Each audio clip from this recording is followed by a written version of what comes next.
గౌరవ సభ్యులు గల్లా మాధవి గారు, రెడ్డప్ప మాధవి గారు, శ్రావణ్ గారు అందరూ కూడా చాలా అంటే ఇప్పుడు ఈ గాంజాని ఎలా నిరోధించాలి, గాంజా మీద ఉక్కు పదం ఎలా మోపాలి అనే దాని మీద చాలా సీరియస్గా డిస్కషన్ కూడా జరిగింది అధ్యక్ష. దీని మీద మన గవర్నమెంట్లోకి వచ్చిన వెంటనే ఎన్డీఏ కూటమి గవర్నమెంట్ ఏర్పడిన వెంటనే ఫస్ట్ ఆఫ్ ఆల్ గౌరవ ముఖ్యమంత్రి గారు డిపార్ట్మెంట్ వాళ్ళందరితోని కూడా కూర్చొని ఈ గాంజా ఎక్కువగా ఉండటం వల్ల లాస్ట్ గవర్నమెంట్లో ఈ గాంజా డ్రగ్స్ వినియోగం కానీ రవాణా కానీ విపరీతంగా అయిపోవటం, ఎక్కడైనా గాంజా దొరికినా డ్రగ్స్ దొరికినా దానికి సెంటర్ పాయింట్ ఆంధ్రప్రదేశ్ అవ్వడం లాస్ట్ గవర్నమెంట్లో మనం చూసాం. దీని నేపథ్యంలో ఫస్ట్ ఆఫ్ ఆల్ ఈ క్రైమ్ రేట్ని తగ్గించాలి అంటే ఈ గాంజాని అరికట్టాలి, అదేవిధంగా డ్రగ్స్ని అరికట్టాలి అనే ఏకైక ఉద్దేశంతో గౌరవ చంద్రబాబు నాయుడు గారు సీఎం గారు ఒక ఏర్పాటు చేసుకుని ఈగల్ అని ఒక సపరేట్గా ఒక వింగ్ని కూడా ఏర్పాటు చేయడం జరిగింది అధ్యక్ష. దానికి ఆంధ్రప్రదేశ్ ప్రభుత్వం కూడా జీవోఎంఎస్ నెంబర్ 145 మొన్నకు ఇచ్చారు అధ్యక్ష. మొన్న బడ్జెట్లో కూడా ఈగల్కి సపరేట్గా ఒక బడ్జెట్ని కూడా కేటాయించారు అధ్యక్ష. ఒక IG level officer DIG level ఆఫీసర్ని ఏర్పాటు చేసి ఒక టీంని ఏర్పాటు చేయడమే కాకుండా ప్రతి జిల్లాలోని కూడా ఈగల్ టీమ్స్ని ఏర్పాటు చేయడం, అదేవిధంగా నార్కోటిక్ పోలీస్ స్టేషన్స్ని ప్రతి జిల్లాలో సుమారుగా 26 జిల్లాల్లోనూ కూడా అధ్యక్ష నార్కోటిక్ కంట్రోల్ సెల్స్ని ఏర్పాటు చేయడం కూడా జరిగింది అధ్యక్ష. ఇందాక మన సభ్యులు మాట్లాడుతున్నప్పుడు 11,000 ఎకరాల నుంచి మనకు 100 ఎకరాల వరకు రావటం అనేది సంతోషంగా ఉంది అని చెప్పారు. దీన్ని కూడా ఎలా కంట్రోల్ చేయాలి, దానికి సంబంధించిన ప్రతి ఇన్ఫర్మేషన్ కూడా డిపార్ట్మెంట్ వాళ్ళ దగ్గర ఉంటుందని చెప్పారు అధ్యక్ష. అది ఉండటానికి నిజంగా ఒక 20 హాట్స్పాట్లను కూడా ఈగల్ టీం అదేవిధంగా డిపార్ట్మెంట్ వాళ్ళందరూ కూడా ఐడెంటిఫై చేశారు అధ్యక్ష. సుమారుగా మనం చూసుకుంటే అధ్యక్ష నెంబర్ ఆఫ్ విలేజెస్ చూసుకుంటే దగ్గర 7 విలేజెస్లో అధ్యక్ష 375 అంటే మండలాల్లో 7 మండలాల్లో 375 విలేజెస్లో ఈ హాట్స్పాట్స్ని గుర్తించి కల్టివేషన్ చేయకుండా తీసుకునే బాధ్యతను కూడా తీసుకున్నారు అధ్యక్ష. ఒక ఎగ్జాంపుల్ చెప్పాలి అధ్యక్ష, 359 ఫ్యామిలీస్ ఇందులోని గత కొన్ని సంవత్సరాలుగా వీళ్ళు హ్యాబిచువల్ అఫెండర్స్ అధ్యక్ష. కల్టివేషన్ చేస్తూనే ఉంటారు, ఎంతమంది చెప్పనేయండి ఎన్ని చేయనియండి వాళ్ళు అక్కడ కల్టివేషన్ చేస్తూనే ఉంటారనమాట. మన గవర్నమెంట్ వచ్చిన తర్వాత 359 ఫ్యామిలీస్ని కూడా ఐడెంటిఫై చేసి వాళ్ళకి ఆల్టర్నేట్ క్రాప్స్ ఇచ్చి ఈ సంవత్సరం ఒక ప్లాంట్ కూడా వేసుకునే పరిస్థితి లేకుండా వాళ్ళని మోటివేట్ చేసుకుని వాళ్ళు మన కంట్రోల్లో పెట్టుకునే పరిస్థితి వచ్చింది అధ్యక్ష. దీనికి చెప్పేది ఏంటంటే ఏ రకంగా తగ్గించారు 11,000 ఎకరాల నుంచి 100 ఎకరాల వరకు అని చెప్పడానికి ఇది ఒక ఎగ్జాంపుల్గా చెప్తున్నాం అధ్యక్ష. సుమారుగా ఈ గంజాయి సాగు చేసిన తర్వాత ట్రాన్స్పోర్టేషన్ కూడా చూసుకుంటే అధ్యక్ష మనకి మిగతా రాష్ట్రాల నుంచి ఈ మధ్య కాలంలో మనం గాంజా పట్టుకున్నాం అధ్యక్ష. దగ్గర 40,088 కిలోల గంజాయిని మనం పట్టుకున్నాం అధ్యక్ష. 564 వాహనాలను జప్తు చేయడం జరిగింది అధ్యక్ష. అంటే సుమారుగా మనం చూసుకుంటే అధ్యక్ష మన దగ్గర కల్టివేషన్ కన్నా ఈ చుట్టుపక్కల రాష్ట్రాల నుంచి మన దగ్గరికి వచ్చే ట్రాన్స్పోర్టేషన్ చాలా ఎక్కువగా ఉంది అధ్యక్ష. దీని నేపథ్యంలో ఇమీడియట్గా హోంశాఖ అదేవిధంగా ఈగల్ టీం వాళ్ళు కలిపి ఒక ఇంటర్ స్టేట్ కోఆర్డినేషన్ మీటింగ్ కూడా ఏర్పాటు చేసుకోవడానికి అదేవిధంగా ఒక సెల్ను కూడా ఏర్పాటు చేసుకోవడానికి కూడా నిర్ణయించుకున్నాం అధ్యక్ష. దాని మీద ఆల్రెడీ స్టేట్ లెవెల్ కమిటీ కూడా ఒకటి ఫామ్ అయింది అధ్యక్ష. సిఎస్ గారి ఆధ్వర్యంలో ఒక స్టేట్ లెవెల్ కమిటీ అదేవిధంగా మనకి డిస్ట్రిక్ట్ లెవెల్ కమిటీస్ కూడా ఇందులో ఉన్నాయి అధ్యక్ష. డిస్ట్రిక్ట్ మెజిస్ట్రేట్ మనకి ఆధ్వర్యంలో మన ఎస్పీ గారు చైర్మన్గా ఉండి ఒక కమిటీ కూడా ఏర్పాటు చేసుకోవడం జరిగింది అధ్యక్ష. అంటే ఇవే కాకుండా అధ్యక్ష సుమారుగా ఇప్పుడు ఇందాక మన రెడ్డప్ప మాధవి గారు అదేవిధంగా మన గల్లా మాధవి గారు చెప్పినప్పుడు ఏదైతే స్కూల్స్లోని ఎక్కువగా ఈ గాంజాయి అన్నది వినియోగం ఎక్కువగా అయింది, ఈ గాంజా కూడా విపరీతంగా మార్పు చెందింది అధ్యక్ష. గాంజాలో కూడా డ్రై గాంజా అని లిక్విడ్ గాంజా అని వీళ్ళు కొంత గాంజా పర్సెంటేజ్ ఇప్పుడు ఏదైతే నాకు మొన్న ఒక టీచర్ కూడా ఒక గ్లూకి సంబంధించిన ఒక ఫోటో పెట్టారు అధ్యక్ష. ఆ గ్లూకి సంబంధించింది ఎక్కువ పిల్లలు వాడుతున్నారు, అదేంటో ఒకసారి చెక్ చేయించండి అని కూడా నాకు కూడా పంపించడం జరిగింది అధ్యక్ష. ఈ గ్లూస్ కానీ పెయిన్ కిల్లర్స్ అంటే రూపం మార్చుకొని గాంజాయికి ప్రత్యామ్నాయంగా గాంజాయితో కలిసినవి ఇవన్నీ కూడా తీసుకురావడం జరిగింది అధ్యక్ష. దీనిని ఎట్టి పరిస్థితుల్లోని గ్రౌండ్ లెవెల్ నుంచి కూడా మనం క్లియర్ చేయాలి అని ఒకే ఒక ఉద్దేశంతో ఎస్పెషల్లీ గౌరవ విద్యాశాఖ మంత్రి నారా లోకేష్ గారి ఆధ్వర్యంలో ఈరోజు స్కూల్స్లో కూడా ఈగల్ టీమ్స్ని ఏర్పాటు చేసుకోవడం జరిగింది అధ్యక్ష. దానికి సపరేట్గా ఒక జీవో కూడా ఇవ్వడం జరిగింది అధ్యక్ష. మెమో నెంబర్ 271473/MS/2025 మొన్న 10th ఫిబ్రవరిన ఇది సర్క్యులర్ కూడా జారీ చేయడం జరిగింది అధ్యక్ష.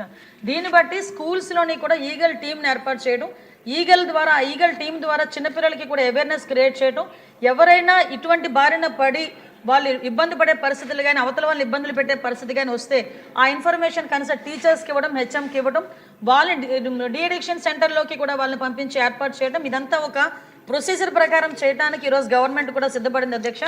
గ్రామాల లెవెల్లోనే కాదు పాఠశాల లెవెల్లోని కూడా గాంజా నిర్మూలించాలి అనుకుంటే ఈగల్ టీమ్స్ అనేవి చాలా ఎక్కువగా ఉపయోగపడే పరిస్థితి ఉంది. దయచేసి ఇక్కడున్న సభ్యులందరూ కూడా వాళ్ళ పరిధిలో నియోజకవర్గ పరిధిలో ఉన్న స్కూల్స్ అన్నింటిలోని కూడా ఈ ఈగల్ టీమ్స్ని ఏర్పాటు చేయడం అదేవిధంగా వాళ్ళకి కూడా అవేర్నెస్ ఇవ్వడంలో లోకల్ మన ఎమ్మెల్యేస్ కూడా ఇన్వాల్వ్ అవ్వాలని, మంత్రులు కూడా ఇన్వాల్వ్ అవ్వాలని ప్రత్యేకంగా నేను కోరుకుంటున్నాను అధ్యక్ష.